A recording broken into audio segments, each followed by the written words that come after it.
Join me as I read from this 1917 housekeeping book called 1,000 Ways to Please a Husband, a romance of cookery and housekeeping. Today we're going to do chapter 2, Bettina's first real dinner.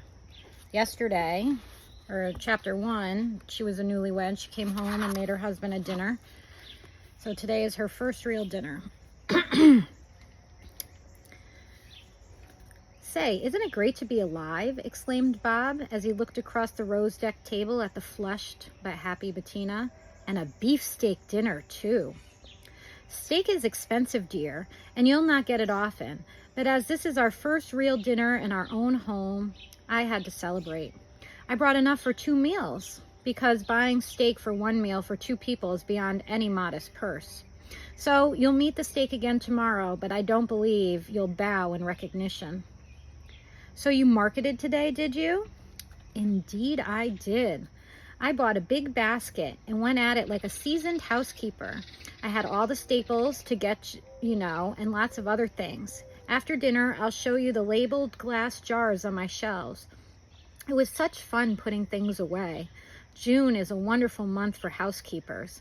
I've planned the meals for days ahead because I know that's best. Then I'll go to the market several times a week, and if I plan properly, I won't have to order by telephone. It seems so extravagant to buy in that way unless you know exactly what you're getting. I like to plan for leftovers too. For instance, the peas in this salad were left from yesterday's dinner, and the pimento is from the can I opened. Then, too, I cooked tomorrow's potatoes with these to save gas and bother. You'll have them served in a different way, of course. And, oh yes, Bob, Bettina chatted on. I saw Ruth downtown and have asked all 5 of my bridesmaids to luncheon day after tomorrow. Won't that be fun? But I promise you that the neglected groom shall have every one of the good things that when he comes home at night. It makes me feel happy, I can tell you, to have a home like this. It's pleasant to be by ourselves, but at the same time, I can't help wishing that some of the bachelors I know could see it all and taste your cooking. Well, Bob, I want you to feel free to have a guest at any time. If my dinners are good enough for you, I'm sure they're good enough for any guest that you may bring. And it isn't very hard to make a meal for 3 out of a meal for 2. Now, Bobby, if you're ready, will you please get the dessert? What? Strawberry shortcake?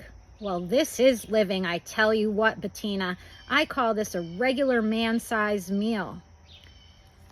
It consisted of, can we get that in there?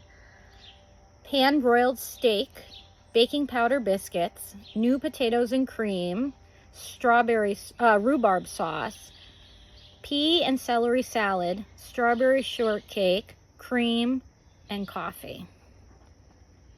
These aren't actually as bad as yesterday. I might make the strawberry shortcake, except it calls for lard. And I would have to go to the store and get some. 1 tablespoon of lard.